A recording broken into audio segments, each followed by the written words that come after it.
Have you ever noticed how money seems to flow easily for some people during certain years of their life, and then, almost without warning, slows to a trickle? The same effort, the same person, but wildly different results depending on the timing.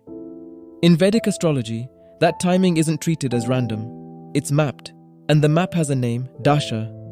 A Dasha is a planetary period, a stretch of time ruled by one planet, when its influence over your life becomes the strongest. The most widely used system is called Vimshottari Dasha, a single cycle that spans 120 years of a human life. That cycle is shared among 9 planets. Each takes its turn ruling your chart for a fixed number of years, no more, no less. Ketu rules for 7 years, Venus for 20, the Sun for 6, the Moon for 10, Mars for 7, Rahu for 18, Jupiter for 16, Saturn for 19, and Mercury for 17. Add them together and you get exactly 120. Which planet you're living under right now depends on one thing: where the moon was sitting at the exact moment you were born. And each long period, called a Mahadasha, is divided further into smaller sub-periods, Antardashas, ruled by the other planets in turn. So at any given moment, you're under 2 influences at once, the major planet and the minor one working inside it. Their combination shapes the flavor of the time. Quick quiz: how many years does the full Vimshottari cycle cover? Pause for a second and tap your answer in the quiz on the right. The clue was in the numbers we just added up. Now, here is where wealth enters the story. In your chart, money isn't ruled by a single place. It lives across several houses that light up at different times. The second house is your savings, your accumulated wealth, what you're able to hold on to. The 11th house, gains, income, and the desires that finally arrive. The 9th house of fortune and luck, the 10th house of career and status. And the 5th house, intelligence, speculation, and the good karma you carried in from before. Your turn. Which house rules your savings, the wealth you actually hold on to? Tap your answer on the right before I reveal it. When a dasha begins, it activates the houses that its planet is tied to. If those happen to be your wealth houses, the timing can turn genuinely favorable. And some planets are natural friends of prosperity. Jupiter, the great benefic, tends to expand whatever it touches. Venus brings comfort, beauty, and luxury. Mercury sharpens business, trade, and clever thinking, the machinery of earning. And a well-placed Rahu can, at times, bring sudden and unexpected financial rise, though rarely without a lesson quietly attached. But a planet's period alone guarantees nothing. What truly matters is how strong that planet is inside your specific chart.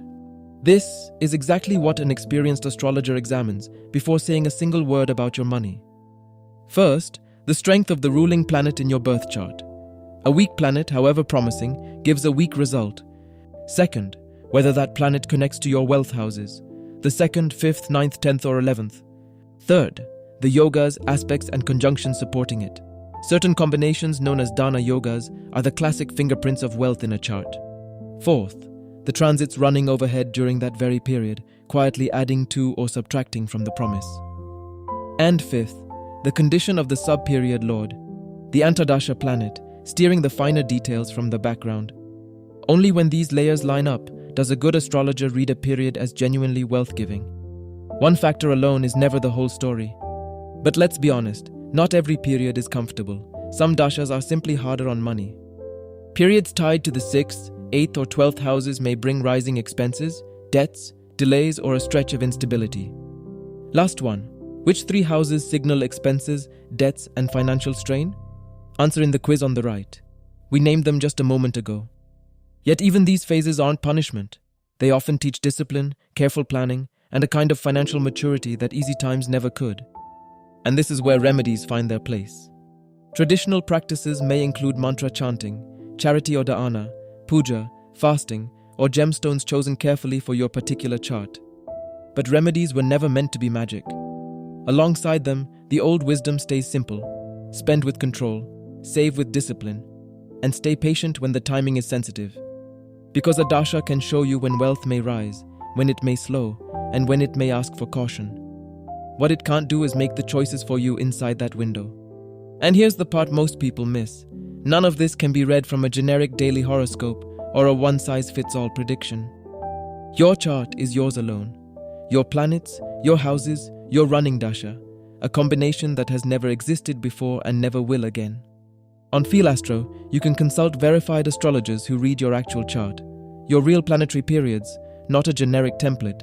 Or ask FeelAstro AI to walk you through your chart anytime, in plain simple language, starting with the period you're living in right now. Visit feelastro.com and find out what your current Dasha may really be trying to tell you about your money. If this helped even one piece of your chart make more sense, subscribe for more, and we'll see you in the next one.